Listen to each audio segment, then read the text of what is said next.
నమస్కారం.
మీ ఫాలోవర్స్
తొందరలోనే ఈ రాష్ట్రంలో ఉచితంగా ఇసుక పంపిణీ కార్యక్రమం జరుగుతుంది. ఇవన్నీ ఒక ఎత్తు అయితే ఈరోజు ఈ రాష్ట్రంలో బతుకుతున్నటువంటి ప్రతి పౌరుడికి ఒక ప్రభుత్వ నిర్ణయం అనేది వాళ్ళ తలరాతలు మార్చేసేదిగా తలరాతలు మార్చేసేటువంటి పరిస్థితిలోకి నెట్టేస్తుంది అనేది వాస్తవం అని సందర్భంగా తెలియజేస్తాను. అదే ల్యాండ్ టైటిలింగ్ యాక్ట్. ఈ ల్యాండ్ టైటిలింగ్ యాక్ట్ అనేది మామూలుగా ఎవరైనా పిల్లలు ముద్దాడితే ఎవరికో పుట్టిన బిడ్డల్ని మీరు ముద్దాడుతున్నారని అంటారు. జగన్మోహన్ రెడ్డి పరిస్థితి అదే ఉంది. ఆస్తులు ప్రజలవే, రిజిస్ట్రేషన్ డబ్బులు కట్టేది, రిజిస్ట్రేషన్ ఛార్జెస్ కట్టేది ప్రజలు, ఫోటో అయింది, పత్రాలు ఆయన దగ్గర అంట, ప్రభుత్వం దగ్గర. ఈ రోజున ప్రభుత్వ ఆస్తులు తాకట్టు పెట్టి డబ్బులు అప్పులు తెచ్చేసి బటన్ నొక్కే కార్యక్రమంలో బ్రహ్మాండంగా కొట్టేస్తున్నాడు. ఇవన్నీ అయిపోయినాయని చెప్పేసి ఈరోజు ప్రైవేట్ ఆస్తులకు మల్లుకున్నాడు ఈయన, ప్రజల ఆస్తులకి. ఈ ల్యాండ్ టైటిలింగ్ యాక్ట్ అనేది రాక్షసమైనటువంటి చర్య, హేయమైన చర్య అని చెప్పేసి ప్రజలందరూ గమనిస్తున్నారు. ప్రజలందరూ కూడా భయభ్రాంతులు అవుతున్నటువంటి పరిస్థితులు రాష్ట్రంలో ఉన్నాయి. వచ్చే రోజుల్లో ఈ ల్యాండ్ టైటిలింగ్ యాక్టే ఈ భూమి కింద 10 అడుగుల లోపల జగన్మోహన్ రెడ్డి ప్రభుత్వాన్ని పాతిపెట్టేటువంటి పరిస్థితులకు దారితీయబోతోంది. ఈ ఎన్నికల్లో ఏదైనా జగన్మోహన్ రెడ్డిని పూర్తి స్థాయిలో పతనావస్థకు తీసుకుపోయేటువంటి అంశం ఏదైనా ఉందంటే అది ఖచ్చితంగా ల్యాండ్ టైటిలింగ్ యాక్ట్ అవ్వబోతోందని చెప్పేసి కూడా ఈ సందర్భంగా తెలియజేస్తున్నాం. ప్రజలందరి మనసులో ఒకటే ఉంది, మేము డబ్బులు పెట్టి మేము ఆస్తులు కొని వాళ్ళ పేరున పెట్టేది ఏంది, మా పత్రాలు తీసిపోయేసి ఆయన ఫోటోలు వేయడం ఏంది ప్రతి పేజీలో, ఆ పత్రాలు తీసిపోయేసి ప్రభుత్వం దగ్గర ఉండడం ఏంది, జిరాక్స్ కాపీలు మేము పెట్టుకునేది ఏందని. ఎవరైనా మామూలుగా సగటు భారతీయుడు ఆలోచన ఏముంటుందంటే, ఆడవాళ్ళు అయితే కొద్దిగా బంగారు కొంటారు, మగవాళ్ళు అయితే కుటుంబానికి ఒక ఆస్తి కొంటారు. ఈ ఆస్తి బంగారం తాకట్టు పెడితే ఆడోళ్ళు ఏడుస్తారు, ఆస్తులు తాకట్టు పెడితే యావత్ కుటుంబం ఏడుచుకుంటుంది. ఏమాత్రమో ఆస్తి భద్రత, సామాజిక భద్రత లేదనే ఆలోచనతో. మరి ఇంత కనీసమైనటువంటి ఆలోచన లేనటువంటి ముఖ్యమంత్రి ప్రజలు పరిపాలించడానికి అర్హుడా? ఒక్కసారి ఆలోచన చేసుకోమంటాడు. ఈ ల్యాండ్ టైటిలింగ్ యాక్ట్ అనేది ఖచ్చితంగా ఎత్తేయాల్సినటువంటి అంశం.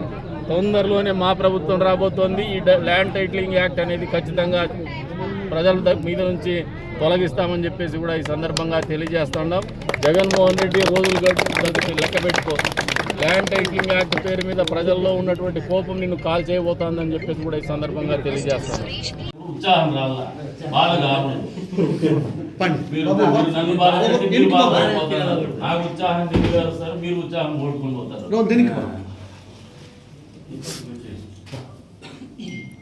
ఏ పక్క వచ్చాను అట్లా ఈ పక్క వచ్చాను నేర్చుకున్నాను. ఈ పక్క వచ్చాను వచ్చాను ఈ పక్క వచ్చేయాలి వచ్చాను ఈ పక్క వచ్చాను.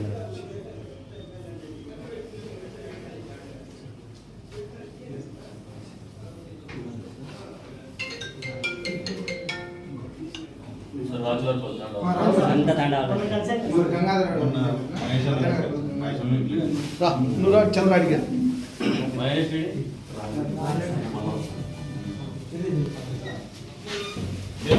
తీసుకుంటే మీకేమి చంద్ర? ప్రసాద్ తిప్పుకుంటూ కూర్చుంటాడు అంట. ప్రసాద్ తిప్పుకుంటూ కూర్చుంటాడు అంట. కరెక్ట్ కాదు కదా? ఓకేనా?